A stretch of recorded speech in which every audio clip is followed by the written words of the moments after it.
मोहन और कविता दोनों भाई बहन थे।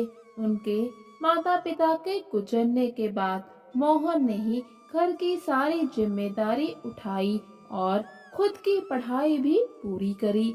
मोहन अपनी बहन कविता का पूरा ध्यान रखता था। मोहन काम से घर वापस आता है। कविता कहती है, अरे भैया, आज आप इतना लेट कैसे हो गए? मैंने आपके लिए हलवा बनाया था।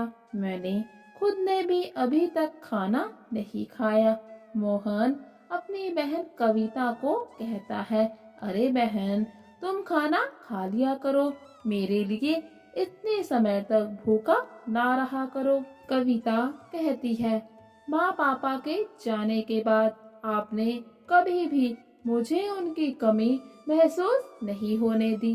पूरे घर की जिम्मेदारी खुद पर ले ली।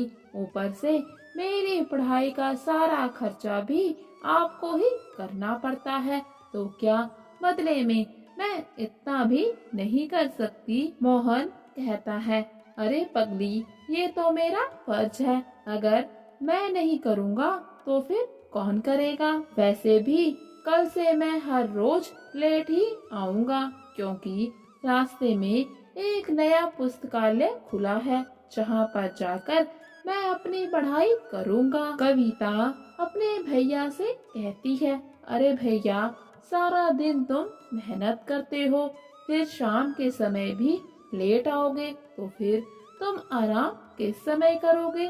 मोहन भी कहता है, देखो बहन कविता, एक बार पढ़ाई पूरी हो जाए, कोई अच्छी सी नौकरी लग जाए, तो मैं भी चिंता मुक्त हो जाऊं। और फिर कुछ ही दिनों के बाद मोहन की बहन कविता के लिए एक बहुत ही अच्छे घराने का रिश्ता आता है। लेकिन रिश्ता बहुत ही ऊंचे घराने से आया होता है। मोहन सोचता है, अगर उसने अपनी बहन की शादी यहाँ पर कर दी तो उसकी बहन को गरीबी से मुक्ति मिल जाएगी, उसका भविष्य उज्जवल हो जाएगा। लेकिन मोहन के पास बहन की शादी के लिए पैसे भी नहीं होते।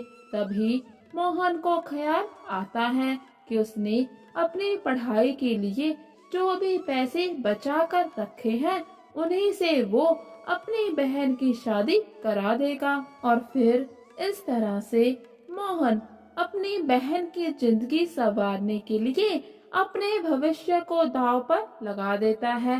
पढ़ाई के लिए रखे हुए पैसों से बहन की शादी करवा देता है। शादी के कुछ ही समय के बाद कविता का पति रमेश उससे कहता है, देखो कविता, रिश्ता हमेशा ही बराबर वालों से रखा जाता है। हम खानदानी लोग हैं और तुम्हारा भाई एक मजदूर। मैं नहीं चाहता कि तुम उसके साथ कोई भी रिश्ता रखो। कविता भी कहती है, मैं जानती हूँ, जब भी भैया यहाँ पर आते हैं तो आस पड़ोस के लोग मुझे बहुत ही हीन नजरों से देखते हैं, लेकिन क्या करूँ, वो मेरे भाई हैं। माँ बाप के जाने के बाद उन्होंने ही मुझे पाला है। रमेश कहता है, तुम्हारे भाई ने जो किया वो तो सभी करते हैं, उसने कुछ भी अलग नहीं किया, इसीलिए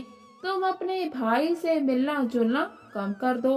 वो हर सप्ताह तुमसे मिलने आता है, जैसे मानो हम तुम्हें कोई तकलीफ देते हो। तुम उससे मिलना कम करो। मोहन कविता से कहता है, क्या बात है कविता, तुमसे मिलने मैं हर सप्ताह आता हूँ, लेकिन तुम्हारे घर से बाहर से ही मुड़कर चला जाता हूँ। तुम्हारे घर वाले यही कहते हैं कि तुम घर पर नहीं हो। तुम्हारे सिवा वैसे भी मेरा इस दुनिया में कोई भी नहीं है। जब से तुम्हारी विदाई हुई है, पूरा घर सूना पड़ा है। मुझे घर खाने को आता है, तुम कभी तो मुझसे मिलने आ जाया करो। कविता अपने भाई पर गुस्सा हो जाती है, कहती है, अरे भैया, तुम भी ना रोज रोज मुझसे मिलने आ जाते हो। वैसे भी मेरे पास बहुत से काम होते हैं, फालतू का समय तो बिल्कुल भी नहीं है। और अब आप भी कोई अच्छी सी लड़की देखकर शादी कर लो, वरना एक बार अगर उम्र निकल गई तो कोई भी तुम्हें अपनी लड़की नहीं देगा। और आप मेरे घर आना थोड़ा सा कम कर दो। आपके यहाँ आने से हमारे घर की बहुत ज्यादा बेइज्जती होती है, क्योंकि रिश्तेदारी अपनी जगह है, लेकिन उठना बैठना तो बराबर के लोगों के बीच में ही होना चाहिए। कविता के मुख से ऐसी बातें सुनकर मोहन का दिल टूट जाता है कि जिस बहन के लिए उसने अपना भविष्य दांव पर लगा दिया, आज उसी बहन को उसे अपना भाई कहते हुए शर्म आ रही है। और फिर कुछ ही समय के बाद मोहन को पैसों की सख्त जरूरत पड़ जाती है। वो अपनी बहन कविता से मदद मांगने के लिए पहुंच जाता है और कविता से कहता है, कविता बहन, एक बार तुमने ही कहा था कि अगर कभी मुझे पैसों की जरूरत हुई तो तुम मेरी मदद करोगी। आज मुझे पैसों की सख्त जरूरत आन पड़ी है, बहन मेरी थोड़ी सी मदद कर दो। वक्त आने पर मैं तुम्हारे सारे पैसे लौटा दूंगा। लेकिन कविता भाई की मदद करने से मना कर देती है, कहती है, भाई तुमने जो कुछ भी किया वो तुम्हारा फर्ज था, ना कि तुमने मुझ पर कोई एहसान किया है। वैसे भी मेरे पास जो भी पैसे हैं वो मेरे पति के हैं, मेरे पास तो कुछ भी नहीं है, आप जा सकते हैं। मोहन मन ही मन सोचता है, मेरे साथ जो कुछ भी हो रहा है ये मेरे ही कर्मों की सजा है। फिर रास्ते में मोहन को एक घायल आदमी मिलता है।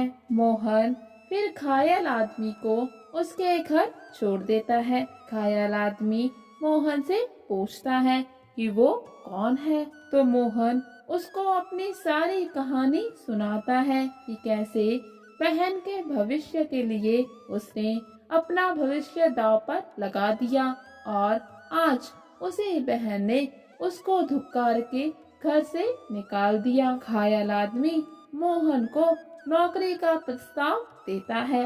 मोहन भी खुशी खुशी उसे अपना लेता है और घायल आदमी के घर में बही खाता संभालने का काम शुरू कर देता है। तभी मोहन को पता चलता है कि फैक्ट्री का मैनेजर खातों में गड़बड़ी कर रहा है। वो सारी बात सेठ जी को बता देता है। सेठ जी मैनेजर को घर पर बुलाते हैं ताकि साफ साफ बात की जा सके।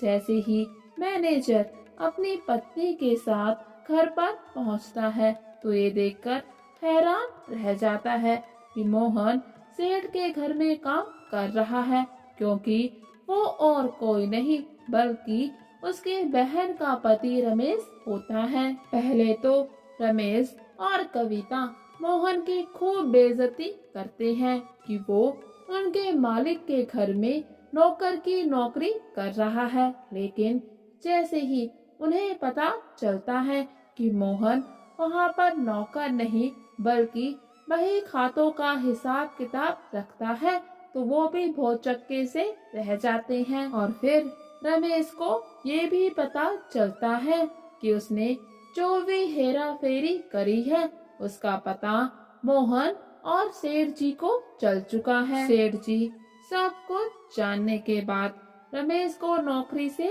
निकाल देते हैं। साथ में ही कविता को भी कहते हैं, कविता तुम तो बहुत ही एहसान फरामोश हो। तुम्हारा बड़ा भाई जो कि एक पिता समान तुम्हारे सारे फर्ज निभाए, तुमने वक्त आने पर उसको ही घर से बाहर बेइज्जत करके निकाल दिया। तुम्हारे बुरे समय में तुम्हारे भाई ने तुम्हारा पूरा साथ दिया, लेकिन तुमने क्या किया? बुरा समय आने पर भाई से पल्ला झाड़ लिया। और रमेश तुम पर मैंने इतना भरोसा किया, लेकिन तुमने मुझे ही धोखा दिया। मैं इसी समय तुम्हें नौकरी से निकालता हूँ और मोहन को अपना मैनेजर बनाता हूँ।